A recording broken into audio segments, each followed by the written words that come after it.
Hey, Brendan here. Welcome to the channel and thanks for tuning in. Got another 2024 rookie report here for you on the channel. Going to be again joined by my podcast co-host Jason DiRienzo. Man, we've been busting out these rookie reports for 2 months. We're quickly approaching the NFL draft, and today we are going to break down Devontez Walker, UNC wide receiver. Interesting profile player. Really killed it at the combine, but what does his skill set look like on the field, right? That's the most important thing. Well, we're going to break it all down for you. We're going to go over his stats, his PFF grades, his scouting report, draft capital, rookie draft projections, and some comps as well. So you play fantasy, you play Dynasty, you're looking for a YouTube channel out there. It's going to give you a look at the 2024 class, and then right after the draft, we're going to be jumping right into the 2025 class, doing player profiles similar to this to give you an early look at next year's draft as well. So hit that subscribe button. Let's get to the show. All right, Jason, let's discuss Devontez Walker with our next rookie report. Wide receiver, 6'1", 193 pounds. He, again, is a junior headed to the NFL. All right, so first off, I just want to say I was really surprised Devontez Walker with another, I think he had 2 more years of eligibility because he was a JUCO transfer, I believe.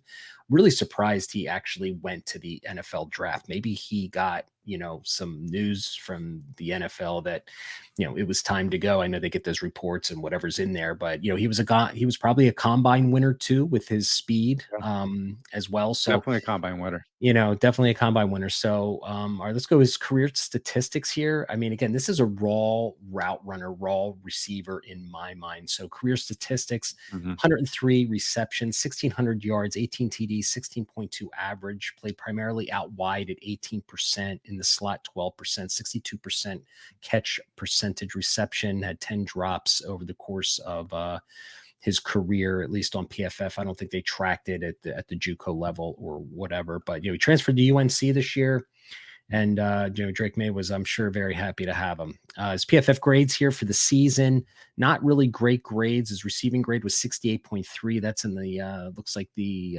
30th percentile. Contested catch rate, 58.8%. Grade versus man coverage, 56. That is on the low end of the scale. Yards after contact, 2.8, 457th in college football. Deep Mm. catches, 42. That is his game. He's a vertical threat and playmaker.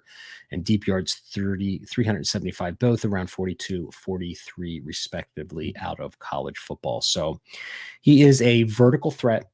So watching the film, I mean, he had that breakout game on Miami, and if you go to my YouTube channel, you're here Yeah. watching on YouTube, go and watch his Miami game. That was like his breakout game.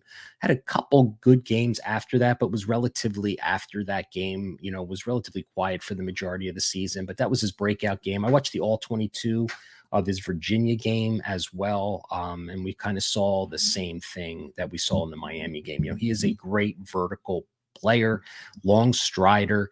Got, I think, some really good ball tracking and stacking, right? People love his highlight films because it's him making all of these vertical plays. And I know that people, when they watch wide receivers, they love those plays. They love the deep ball vertical.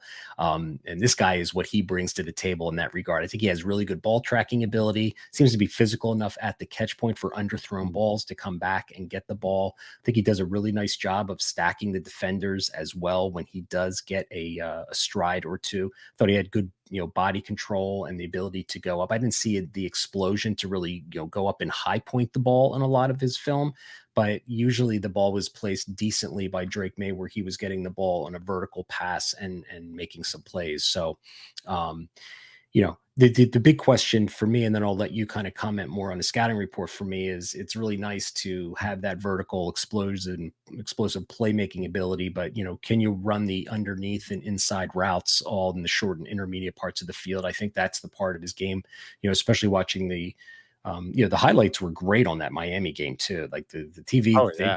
they did a, like, they showed you pretty much all 22 of like him, releasing off the line. And he found his way and navigated through the open zones and stuff, but I didn't see a guy who was a nuanced route runner and a technician, a manipulator when it came to route running. But overall, he's an explosive playmaker. Fill in the blanks. What did you see on the films that we watched? I mean, actually, I think you did a really great job of breaking it down. I mean, some of the points that I would bring up, you did. I do like the physical play strength at the catch point. That competitiveness is definitely there. His ability to stack. I think the biggest concern I have is I just don't see any manipulation, even at the Mm, top of his route. It's very rounded. There was one point in the film, I can't remember which game it was, where he executed an out route, and it was so rounded that even the throw had to be changed. Like, the quarterback was looking his way, Drake May was looking his way to throw him the ball, and he wasn't even looking back. He wasn't ready because the out route was so rounded. It took him so much time, and Drake May had to go to his second read. Where if he had made that a quick, sharp break, he would have been on time and he would have caught that ball because he would have gotten that separation. So the raw nature of his route running, how he separates at the top of his route, the manipulation with at the top of his route too, to just gain leverage by using body gestures and head fakes and head nods or whatever it may be. If it's or physicality even, it's not necessarily there. And at the line of scrimmage too, there's not a lot of manipulation. I'd even like to see some foot fire, and I don't get a chance to see any of that either. It's just more of a free release, and he just picks up those strides and tries to get downfield as fast as possible. That's great, but there's going to be so much for him to learn. And that's mhm. why for those who are expecting him to do anything in year one, I highly doubt that's going to happen. I think there's going to be a learning curve for him. Yeah, so I have on the draft card here between the 3rd and 5th rounds. I mean, you think the 3rd's probably a pipe dream, right? As deep as this class is? I'd say 4th to 6th, 4th honestly, to 6th. especially with how he performed at the Senior Bowl. There's a lot of, Yeah, uh, yeah. you know, scouts I was talking to that were definitely down on him. He had a few drops at the Senior Bowl, which wasn't normal for him, but if you're gonna get nervous on a stage like that, that's not good either. Yeah, so you think a late 3rd round rookie draft, probably in the Uh, wheelhouse? God, even pending landing spot? Yeah, probably. Yeah, that's what I'm thinking too. I don't think he sniffs the first 2 rounds, in rookie Yeah, draft. I think the class is too deep with guys like Pearsall and McConkey and agreed. just Yep. just better route runners. I mean, this guy, like I said at the beginning, him coming out right now, was really surprising to me because I think he's raw and he's unrefined, and I think he could have done well going back, or at least even if he entered the transfer portal. So let's talk about value, dynasty value comps, and I kind of like mine a little bit. I'm always not the best with these comps. I'll be the first to admit it, but Van Jefferson is kind of what he reminded me of, a guy who came out who, from Florida could win underneath a little bit. I mean, he had a lot more experience than Walker, but that Yeah. vertical threat, the guy with the speed and, a little on the thin side, that could win vertically, but just obviously can't get on the field on an NFL field because I just don't think he's physical enough and can create enough space to be considered a wide receiver 3 on a team. And I think really those are the 2 reasons why guys don't get on the field. So, but Van Jefferson, was kind of my comp for him. Van to me was a little bit better of obviously of a route runner, but the physicality Mhm. I agree with. I think that's what's really holding him away. He couldn't figure out a way to beat out those NFL DBs, and I think that might be the same for Yeah. Tez Walker. But I have Brashad Perryman. Like I see a guy when Brashad Perryman was at UCF, like his main bread and butter was that deep speed, getting past defenders, stacking, and getting that deep ball. And I think that is Tez Walker. Brashad Perryman, his combine, he was off the charts. I think he ran in like the 4.25 or something. That's not Tez Walker, but Tez Walker definitely had the speed Yeah. from what we saw at the combine.